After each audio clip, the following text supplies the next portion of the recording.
ยาวไปเท่าละ10 แผ่นแล้วก็ได้60 70 70 80ตัวนี้เลยพอดีเจ้าหนึ่งเลย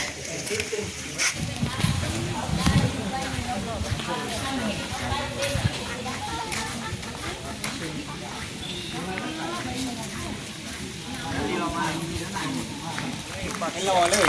ร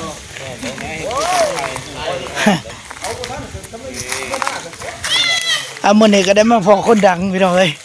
นักข่าวเมืองช่องคอนเอาติดตามมาตลอดพี่น้องเอ้ยคือว่าดีใจเด้อได้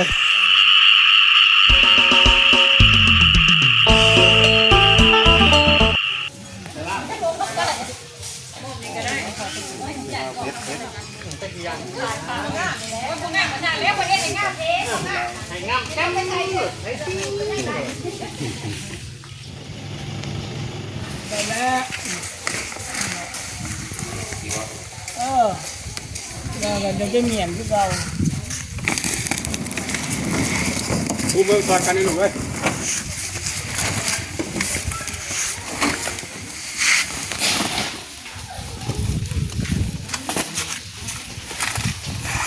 ต้องเจ้าอ่ะ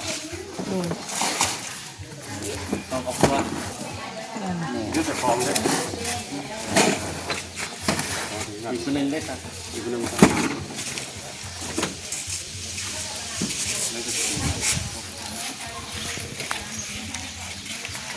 160 แผ่นจังสี160 แผ่นจักฟุตเนาะจังสีนี่เนาะ โมเมนต์ ความยาว เก่าบ่ชอบบ่ แต่ว่าแบ่งเป็น2ฟุต2ครอบครัวคือครอบครัวหนึ่ง80 แผ่นจังสี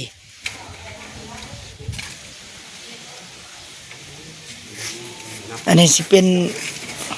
ผักส่วนทางคันเทิงเพิ่นมาเยียวยาครอบครัวที่ถูกผลกระทบจากอัคคีภัยมีสังกะสีจำนวน160 แผ่นแม่คันละ10แล้วก็มีปลากระป๋องมีตะปูมีมะม่าแม่นยังสอบยังตัวขาวๆนะข้าวสารข้าวเจ้าเลยข้าวสารเข้า80ไปตั้ง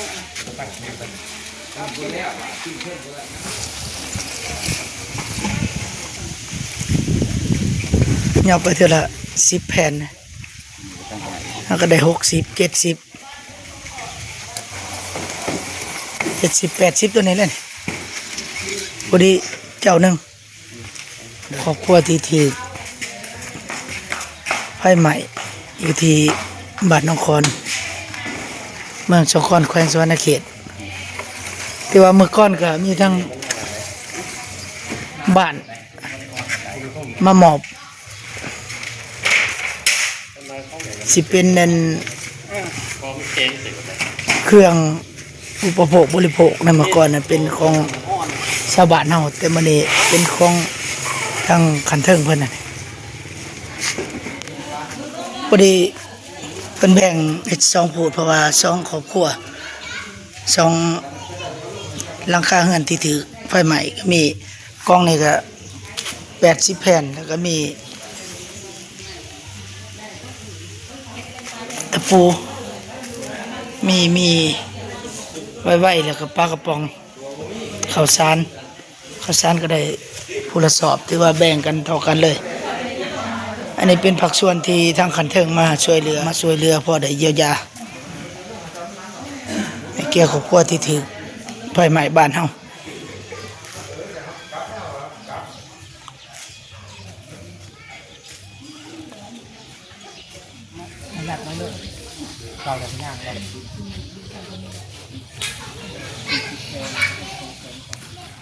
ยังรัด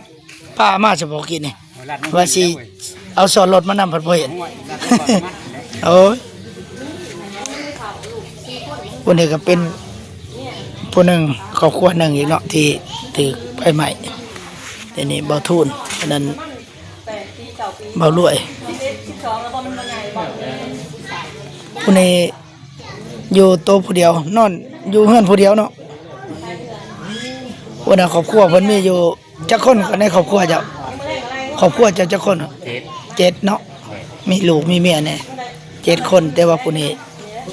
อยู่ผู้เดียวเพราะว่าเมียเพิ่นได้เลิกลาปากันกับเมียเฮือนหลังเดียวที่เมียมอบให้ก็ถูกไฟไหม้ซั่นพี่น้องเอ้ยโอ้น่าดูตนเรา เราเหินลังนั่งจะเซ็ต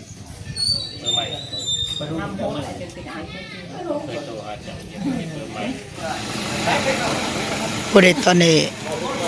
รถเพิ่นมาฮอดทางคณะเมือง2คนนะ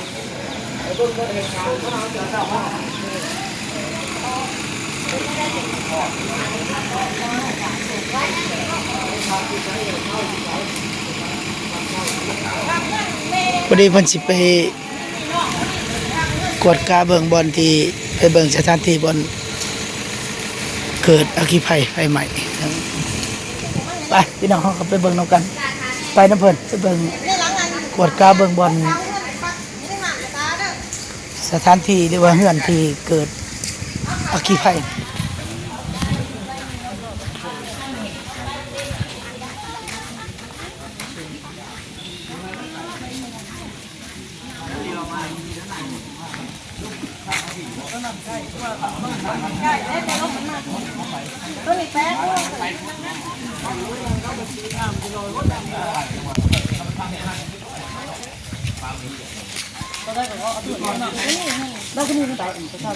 เงินหลังนี่ก็แม่นที่ว่า2หลังที่มันติดกันแล้วก็เกิดเหตุอยู่หลังนั้นพี่น้องเอ้ย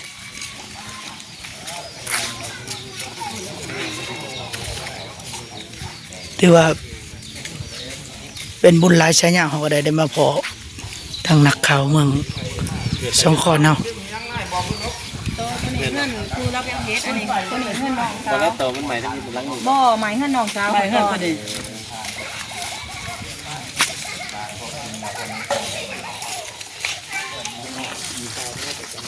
ี่เป็นว่าเฮาสบายแน่ไว้เอาแต่บัตรราคาถูกหลายบ่ได้ปักให้รอเลยให้รอแน่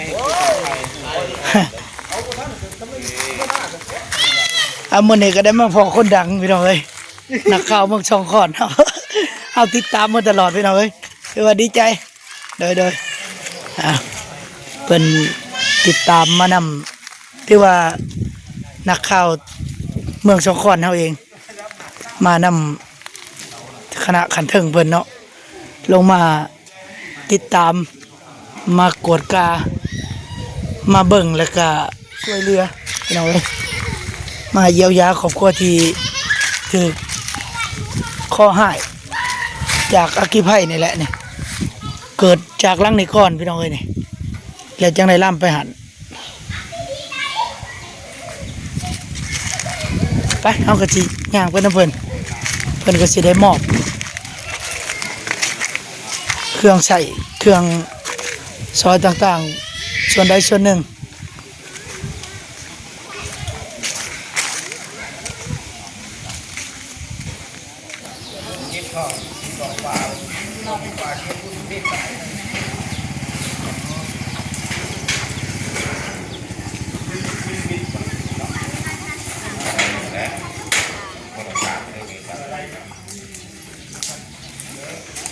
ตอนนี้ก็ถือว่า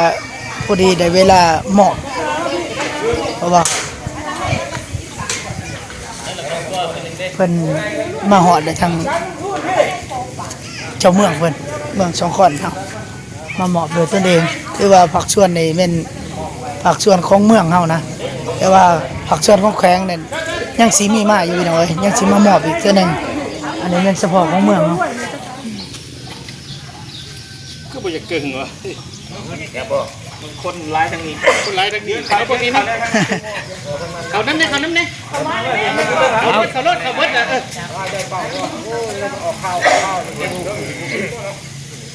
จะนอนเพื่อนออกข่าวได้แม่มาไปยืนตรงนี้มาสองคนได้สองคนนิ้วเลยนี่เขาสองคนนิ้วเลย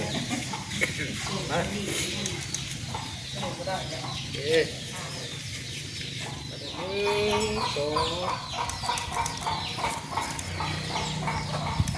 เค โอเคเรียบร้อยพี่น้องเอ้ยบ้านนี้ก็ถือว่าอันนี้เป็นพิธีมอบการเยียวยาจากขันเมืองพี่น้องเอ้ยรวมแล้วก็มีสังกะสีทั้งเบิด160แผ่นมาเยียวยาแก่สองครอบครัวมี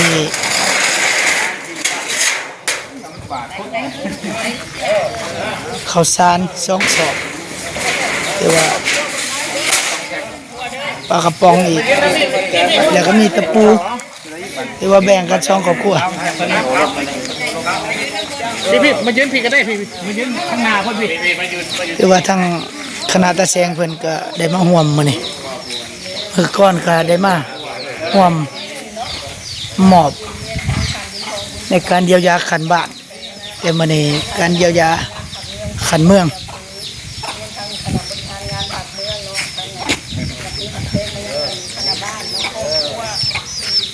ไทยเนาะกษัตริย์ก็ยังควรเป็นคนเป็นใหญ่ของการนำขันสูงของเมืองเฮาเนาะในมื้อนี้จึงได้สละเวลาเนาะลงมามอบเครื่องช่วยเหลือให้กับครอบทั้งสองครอบครัวเนาะในหันกับมี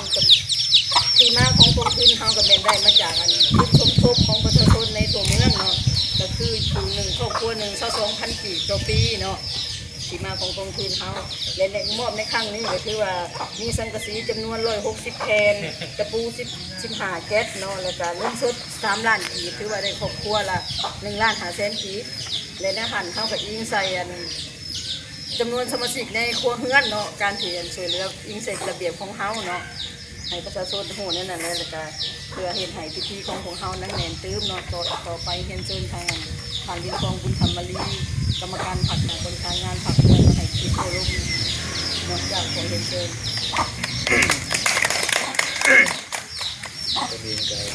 แสดงความลงนับถือตัวลุงก็ห้องเดินขาอย่างเปิดเมืองอาคารแดง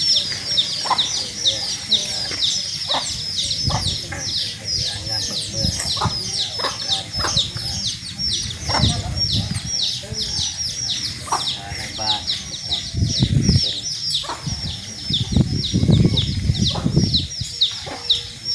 ไปเนาะ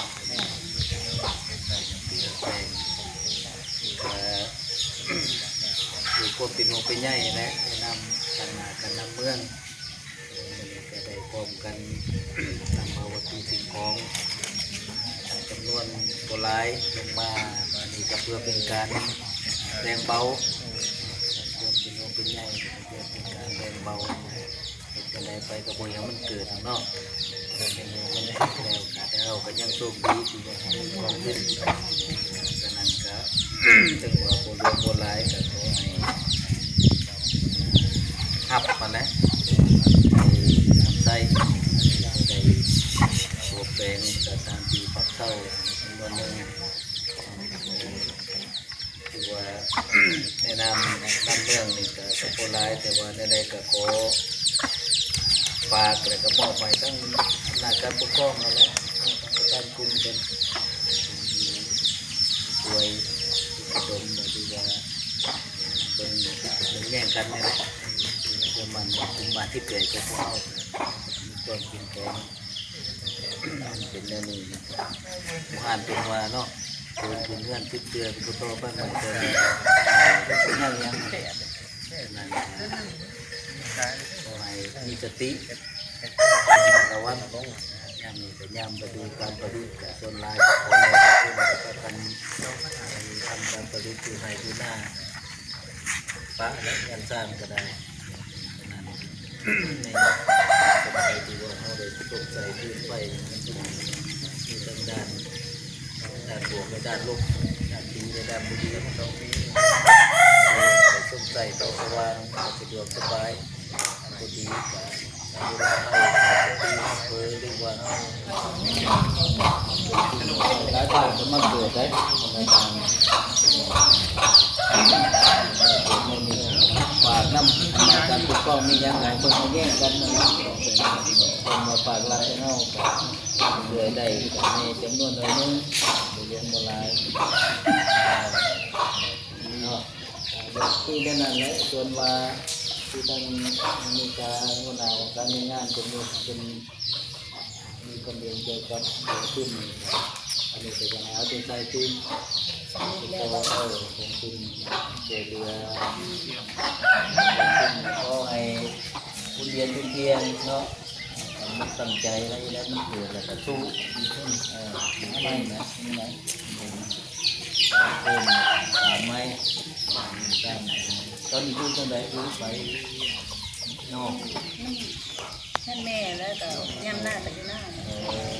อยู่หน้าก็ที่ได้อยู่หน้าแล้วแต่ก่อนเนาะอยู่ในให้อยู่หน้ากับกันบุกวนไกลกับเอาใส่ไฟฟ้าโซลาร์เซลล์บ่ใส่นี่มันก็แก้ได้อยู่ดอกสบายดีน้ำหัวน้ำตัวน้ำมันน้ำหน้าเป็นก้อนเปลี่ยนใจเนาะการ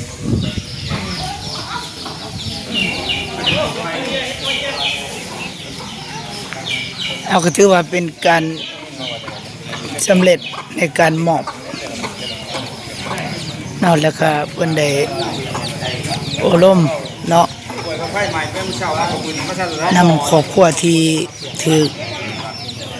อัคคีภัยถือข้อหายเนาะทางเจ้าเมืองสองคอน